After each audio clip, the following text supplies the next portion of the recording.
Jessa, paano na to? Ha? Paano ka lalaban dun sa kaso?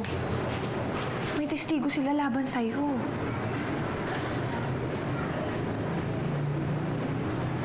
May testigo din naman ako eh. Si Jessica. Oo nga. Kasi si Jessica naman talaga yung kinidnap ni Edward. At minsan niya na rin itong pinagtakaan ng masama. Pero ang problema, nasaan si Jessica? Pupuntahan natin siya. Paano? Nasaan ba yung lusang itim? Naiwan ko sa bodega. Kasama ko din ni Edward. Kailan na natin? Paano mapalabas ko si Jessica? Ka na.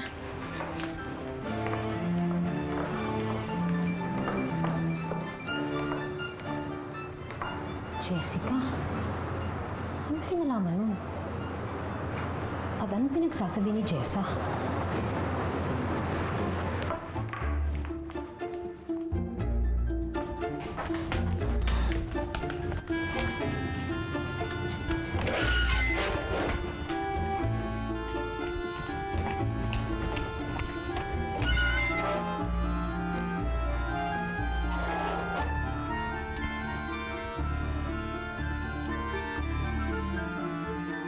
Dito ko din na ni Edward.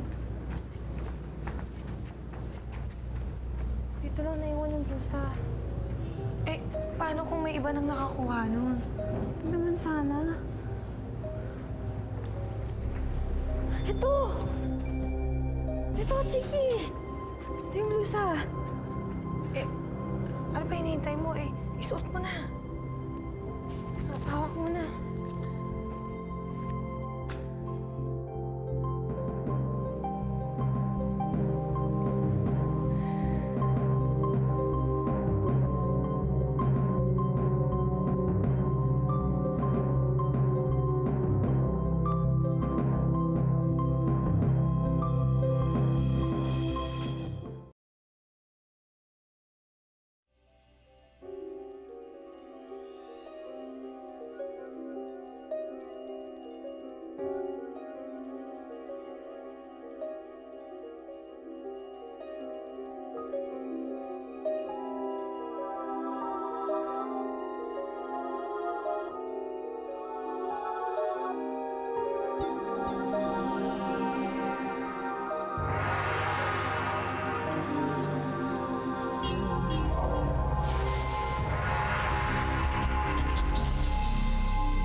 Ayan.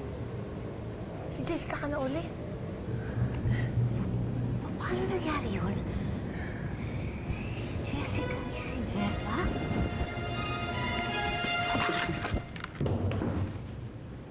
Nay? Paano nangyari yan? Si Jessica at si Jessa iisa? Paano nangyari yun? Sabi ko na nga ba eh, may lihim kayong tinatago eh. Ares, ano ang ginagawa niyo dito? Nay, kanina pa po kayo nandun? Oo, kanina pa. At nakita ko ang pagbabago ng anyo mo. Paano mo ginawa yun? Paano si Jessica at si Jessa iisa? Paano nangyari yun? Diyos ko? Ano bang kababalaghan ito, ha? Paano nangyari yun? Ang blusang yan? Yan ang dahilan kung bakit naganap ang lahat ng yan? Ha? Ang blusang yan ay may kapangyarihan? Hubarin mo yan.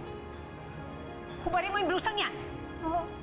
Pero, Nay... Hubarin mo dahil kung hindi ako maghuhubad niyan. Hubarin mo!